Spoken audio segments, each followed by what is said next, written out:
We are about to embark upon a series of strange and exciting, dangerous adventures. Adventures that will lead us to all parts of the world. Hello and welcome to another Bad Comic Review. This time we're looking at Mighty Morphin Power Rangers Teenage Mutant Ninja Turtles Issue 1. This is a 5-part miniseries from Boom Studios and IDW, written by Ryan Parrott, colors by Walter Baiamonte with assistance by Igor Monti, illustrated by Simone Di Maio, letters by Ed Dirkshire, cover by Dan Mora. I really like that cover. It's really cool. Assistant editor was Gwen Waller, editor Daphne Plebin, editor-in-chief Matt Gagnon. Okay, so this issue came out in December-ish of 2019. I finally got around to reading it a little while back, and I have to say this was shockingly interesting. I expected it to be pretty weak, but Ryan Parrott has done an amazing job with the Mighty Morphin Power Rangers. I'm too old to have seen the show as a kid, obviously, but I did know plenty of people who had kids that were watching it, so I've seen several episodes, and it always seemed obviously aimed at children, but this is much more mature. We find the Power Rangers fighting bad guys and the Turtles fighting the Foot Clan. But one of the Foot Clan manages to defeat Raphael, and it's a little bit of a surprise who that is, and it leads to a confrontation with the Power Rangers, who are misunderstanding the situation and think that the Turtles are some of the constructs they normally fight. And it leads to a lot of misunderstandings, but a solid issue all around. The art style is very unique and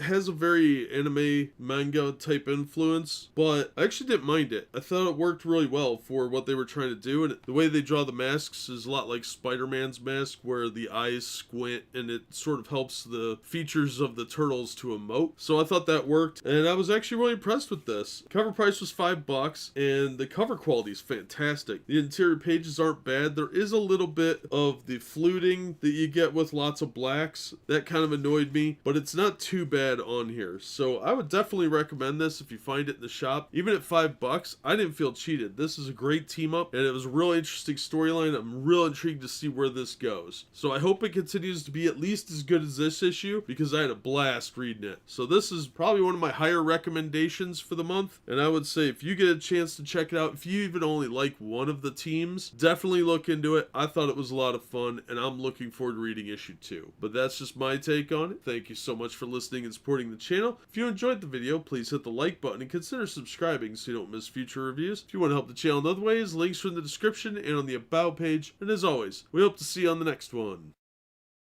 We are about to embark upon a series of strange and exciting, dangerous adventures. Adventures that will lead us to all parts of the world.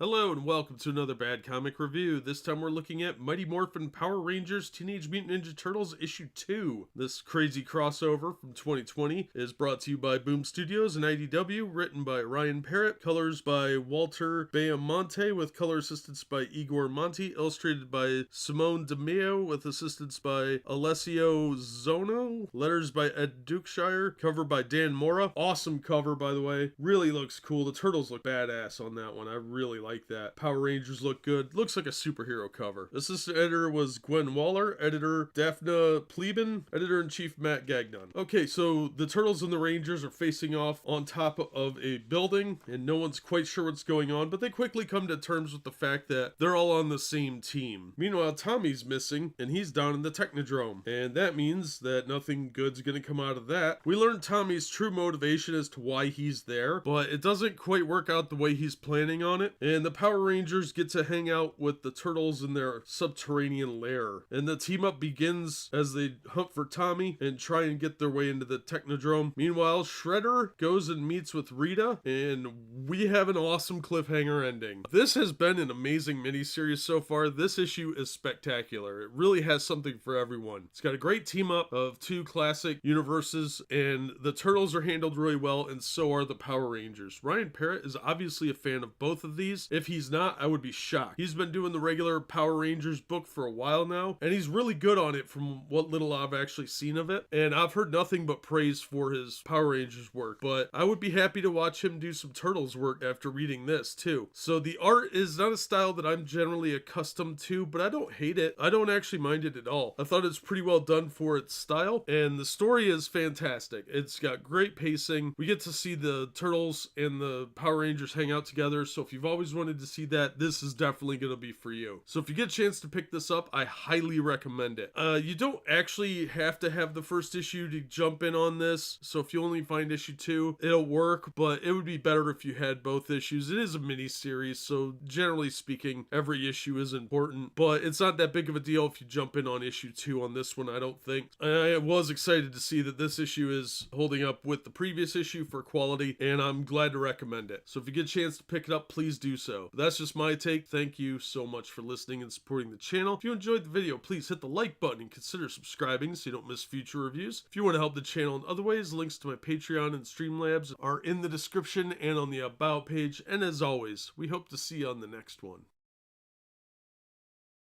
We are about to embark upon a series of strange and exciting, dangerous adventures. Adventures that will lead us to all parts of the world. Hello and welcome to another Bad Comic Review. This time we're looking at Mighty Morphin Power Rangers Teenage Mutant Ninja Turtles issue 3. This is the middle installment of the 5-part miniseries from Boom Studios and IDW, written by Ryan Parrott, illustrated by Simone Di Meo with assistance by Alessio Zono, colors by Walter Baiamonte with color assist by Igor Monti, letters by Ed Dukeshire, cover by Dan Mora. I like the cover, it's pretty cool. It doesn't really tell you a lot about what's going on, but it has hints, so it does work pretty well, and everybody looks cool on it. Assistant editor was Gwen Waller, editor Stefana Pleban, editor-in-chief Matt Gagnon. So Rita and Shredder work out their differences of sorts. Tommy is in a bad situation, and the Turtles are trying to figure out their role in all this. Meanwhile, the Power Rangers have to go off because they think they found Tommy, but of course that's not going to work out quite how you expect. And we get an appearance by one of the Turtles' allies, and when everything goes south, we're left with a cliffhanger ending that is going to be awesome for next issue. This was a great middle issue, worked really well for the confines of the story, and it's not a great jumping on point, but it does fit very well into the miniseries, and the pacing on here is really good. You get a lot of information without a lot of standing around doing nothing. Things actually are getting somewhere, and the characters are acting like they would in the TV show or in Teenage Mutant Ninja Turtles, that sort of thing. So it's got really good voice for the characters, and Ryan Parrott seems to obviously know the characters very well and has an affinity for them from the look of it. This was a great issue. It was a lot of fun. It was a solid read, very good pacing, really worth the money in my opinion. I'm really shocked how much I'm enjoying this because I'm not a Power Rangers fan, but it's not badly written. It seems like a lot of fun, and I'm enjoying it quite a bit. So I'm gonna give this a solid recommendation. You're better served picking up all 3 issues at this point rather than jumping in here, but you could probably get a pretty decent idea of most of what's going on through this issue. It's just not a great jumping on point, but you'll probably be okay. And the art is pretty good for the style that it's in. Not my personal favorite, but I can see the merits and the talent here, and I think it is pretty well done for the style. So I'm going to give this book a solid recommendation, but like I said, I would recommend getting all 3 issues. But that's just my take. Thank you so much for listening and supporting the channel. If you enjoyed the video, please hit the like button and subscribe so you don't miss future reviews. If you want to help the channel in other ways, links are in the description and on the About page. And as always, we hope to see you on the next one.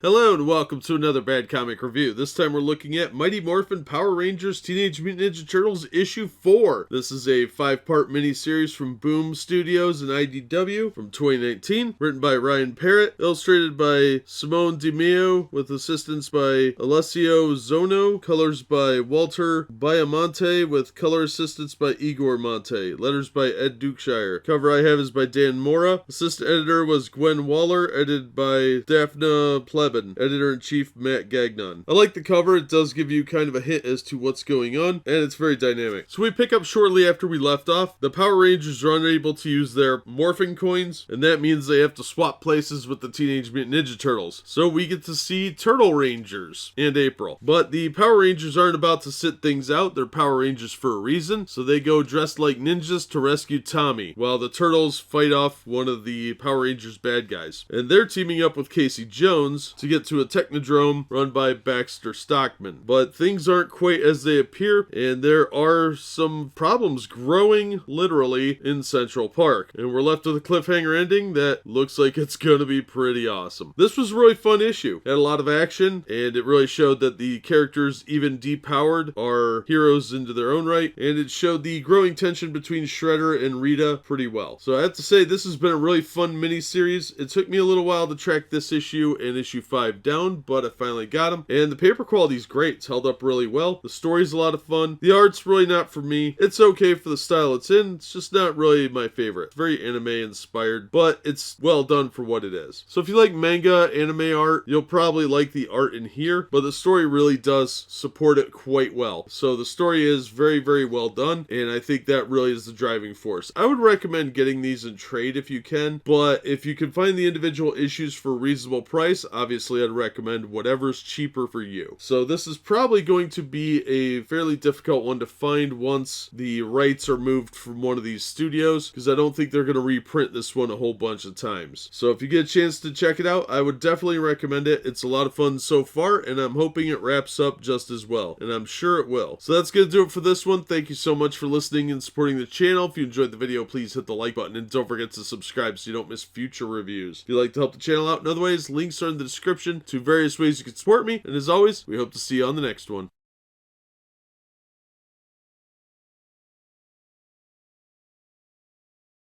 Hello and welcome to another Bad Comic Review. This time we're looking at Mighty Morphin Power Rangers Teenage Mutant Ninja Turtles issue 5 of 5. This miniseries was from Boom Studios and IDW in 2020. Written by Ryan Parrott, illustrated by Simone DeMeo, with assistance by Alicio Zono, colors by Walter Beaumonte, with color assistance by Igor Monti, letters by Ed Dukeshire, cover by Dan Mora, assistant editor Gwen Waller, edited by Daphne Pleben, editor-in-chief Matt Gagnon. So it's a nasty beatdown between the now giant-sized Rocksteady and Bebop versus the Megazords powered by the Turtles. Things aren't going real well because the Turtles don't really know how to use the Megazord very well. And it doesn't help when Shredder shows up in Tommy's Zord. And things get a little weirder when the Power Rangers show up with a Megazord of their own that was crafted from Donatello's android. And they were able to modify it into a gigantic metal head. It gets crazy from there. So first about half the book almost is a giant robot fight. Then they take things to the enemy, and there's a little bit of a face-off with Rita and Shredder. We see Goldar for a second, and we're given a wrap-up. It's kind of a long epilogue, and they don't really seem to explain how the Rangers got their powers back. That's just kind of glossed over. But some of the art's pretty good. There's some really cool shots. I'm not a huge fan of this style of art. It's a little too manga for me, but I can see where a lot of the manga fans are going to like this. Overall, I would say it was a pretty good story. It was a little unclear on a few points at the end. It felt a bit rushed, and there's not a great resolution, but it did leave the door open for a sequel, which I would absolutely check out. I did enjoy this series, but I did think the ending here was a bit weak. It was a bit vague on how the Power Rangers got their abilities back, if they even did at all. They are in the costumes at the end of the book, but it just really seemed like they glossed over how they got their powers back. Maybe I missed it, I don't know, but it felt like it was a bit of a weak ending to a pretty solid series. And if you're a fan of the Turtles and the Power Rangers, you're probably going to want to read this. I think overall it was a good miniseries, and it's definitely worth checking out. I know it's been reprinted in trade paperback, which you should be able to track down for less than 20 bucks. And the single issues, while $4 a piece, were entertaining. I think you should be able to find them cheaper than that, and they'd be worth reading in that way. So if you could get it at a reasonable cost, I didn't have a problem paying $4 for them, but I could see where a casual fan would definitely feel like that's a bit steep. Diehards, I don't think you'll have a problem with that. You'll find something here for you, whether you're a fan of the Rangers or the Turtles. If you're a fan of both, I think you'll likely enjoy this miniseries. So I'm going to recommend it. That's going to do it for this one. Thank you so much for listening and supporting the channel. If you enjoyed the video, please hit the like button, and don't forget to subscribe so you don't miss future reviews. If you'd like to help the channel out in other ways, links are in the description to various support methods. And as always, we hope to see you on the next one.